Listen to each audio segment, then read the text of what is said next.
لو تناهيتم إلى سر الحياة وصنعتم كائنا حيا نرى لم نزد إلا يقينا بالإله لم نزد إلا يقينا بالإله. ابراہیم علیہ السلام نے آخری دم تک کوشش کی لوط علیہ السلام کی قوم بچ جائے.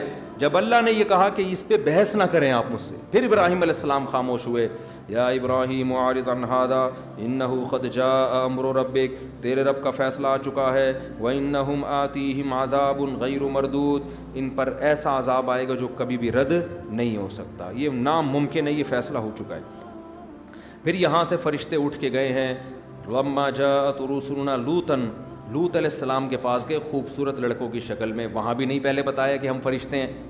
تو قرآن کہتا ہے لوط علیہ السلام ان کو دیکھتے ہی آپ کے چہرے پہ پریشانی کے آثار, سیء بہم, جیسے ناگواری آ جاتی ہے نا چہرے پر, یار یہ کہ مہمان دیکھ کے تو لوگ خوش ہوتے ہیں نا, لیکن سسرال والے آ رہے ہوں اچانک, اوپر سے آدمی یوں کر کے مل رہا ہوتا ہے, اندر سے بولتا ہے یار ساس کو بھی آج ہی آنا تھا, ٹھیک ہے نا. اگر وہ مستقل آ کے بیٹھ جائیں تو یہ سب جگہ ایسا نہیں ہوتا, کہیں کہیں ایسا ہوتا ہے. تو سیء بہم, قرآن کہتا ہے چہرے پہ ناگواری, حالانکہ پیغمبروں کے ظرف بڑے. ابراہیم علیہ السلام تو اتنا خوش ہوئے تھے, مہمان آئے ہیں بھائی پہلے سے بچڑا لا کے رکھ دو. لوط علیہ السلام خوش نہیں ہو رہے کیونکہ بے انتہا خوبصورت نوجوانوں کی شکل میں آئے. خود سوچیں اللہ نے جن کو آزمائش کے لیے خوبصورت بنا کے بھیجا ہو وہ کتنے خوبصورت ہوں گے, کتنے خوبصورت ہوں گے. تو حضرت لوط ان کو دیکھتے ہی ناگواری کے آثار, یہ کیا ہو گیا. وضاق بہم ذرعا, اور آپ کے بازو تنگ ہونے لگے, سینہ گھٹنے لگا. انسان تنگی محسوس کرتا ہے نا, ایسے سینہ جو ہے اس میں گھٹن محسوس ہونے لگی. وقال ھذا یوم عصیب, کہنے لگے آج کا دن میری زندگی میں بہت سخت دن ہے, بہت پریشانی والا. کیونکہ مہمانوں کا اکرام اس زمانے میں ایک بڑی آج بھی سمجھا جاتا ہے. گاؤں دیہاتوں میں جاؤ, کراچی میں تو کوئی لفٹ ہی نہیں کراتا کسی کو. گاؤں دیہاتوں میں جاؤ وہ تو چائے پلا کے کھانا کھلا کے مار دیتے ہیں بندہ. وہ کہتے ہیں مر جائے عزت نہ جائے ہماری, لوگ بولیں گے مہمان کا اکرام نہیں کیا, مار تو کھلاؤ, ہمیں واسطہ پڑتا ہے نا. تو وہ تو اب مہمان کا اکرام تو ان کے ہاں بڑی عزت کی بات ہوتی تھی.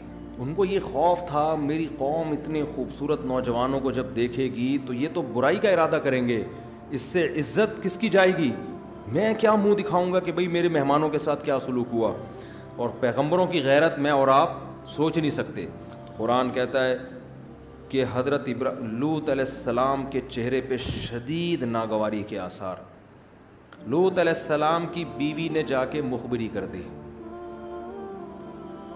لوگوں کو جا کے بتا دی کہ ایسے خوبصورت بے انتہا خوبصورت لڑکے آئے ہیں.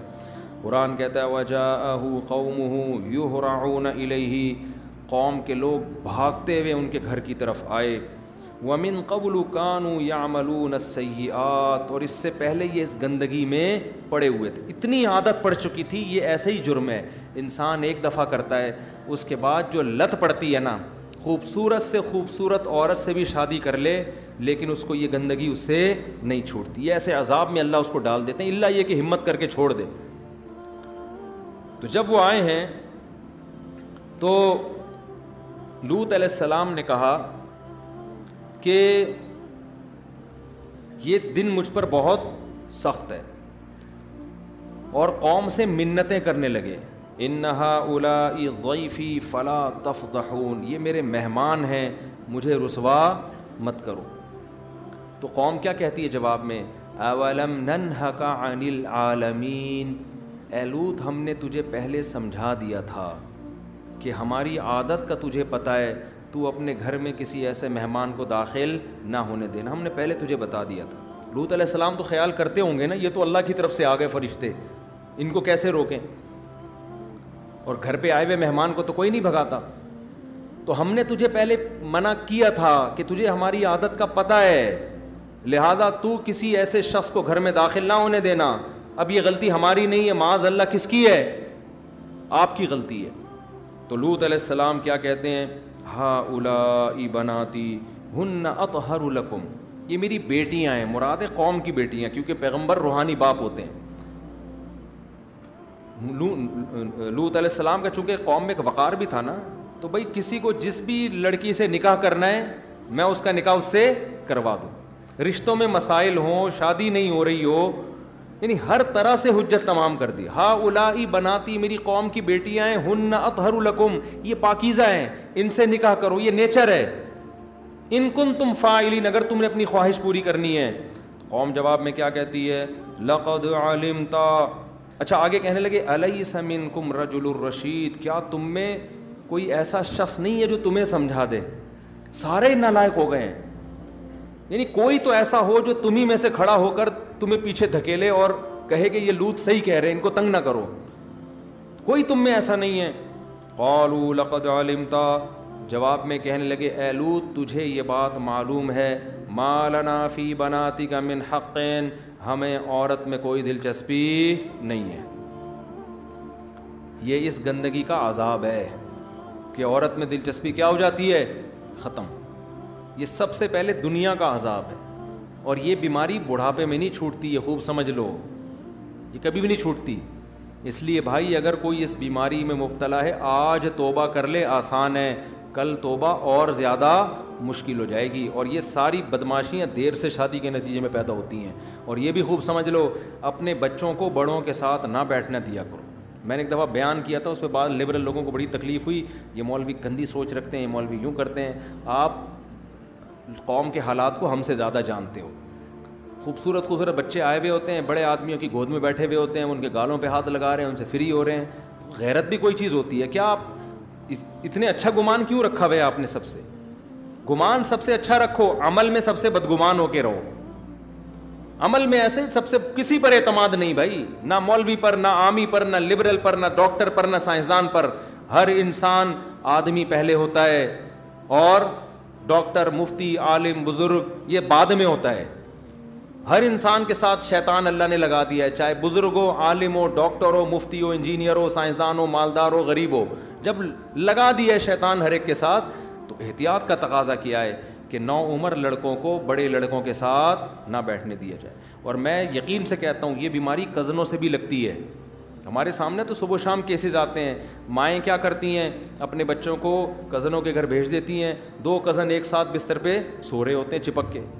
10 سال کی جو 9-10 سال کی جو ایج ہے نا, 9 سے 10 سال, یہاں سے بگڑنے کی عمر شروع ہوتی ہے. بالغ انسان دیر سے ہوتا ہے, خوب سمجھ لو, 14 سال میں, 15 سال میں. شہوت بہت پہلے پیدا ہو جاتی ہے, شہوت بچے میں 9-10 سال کی عمر میں پیدا ہو جاتی ہے, اس کو یہ خیالات آنا شروع ہو جاتے ہیں. تو یہ عمر ہے 9-10 سال, یہاں بگڑنے کی بچے کی عمر شروع ہوتی ہے. مائیں چھوڑ دیتی ہیں شادی بیاہ میں, جب بارات آئی ہوئی ہوتی ہے, بھائی شادی والا گھر, سب چپک کے سو رہے ہیں. ایک لڑکا بھی اس میں خراب نکلا نا, اس پورے ماحول میں, وہ سب کو گندگی کا عادی بنا دیتا. اس لیے بچوں کو اپنے بہن بھائیوں کے ساتھ کھلاؤ. بھائیوں میں یہ بیماری نہیں پھیلتی, کزنوں سے بھی پھیلتی ہے, دوستوں سے بھی پھیلتی ہے. اپنے ساتھ رہنے دو.